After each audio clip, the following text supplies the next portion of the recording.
দর্শক, জাতীয় প্রেস ক্লাবের সামনে সম্মিলিত নন এমপি ঐক্য পরিষদের যে আন্দোলন কর্মসূচি চলছে, সেখানে আমরা জুনায়েদ সাকি ওনাকে দেখতে পাচ্ছি। তিনি তাদের সেই আন্দোলনে একাত্মতা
দর্শক, আজ সারা বাংলাদেশ থেকে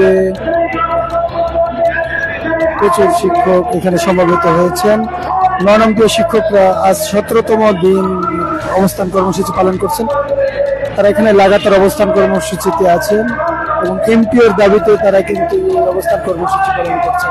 এর আগে তারা বোকা মিছিল করেছেন, শিক্ষা মন্ত্রণালয় ঘেরাও কর্মসূচি পালন করেছেন। আমরা আপনাদেরকে এই নন এমপি শিক্ষকদের রাত্রিকালীন যে মানবতার জীবন সেটি দেখানোর চেষ্টা করছি। আজ 17তম দিনের বেলার যে অবস্থান কর্মসূচি সেটি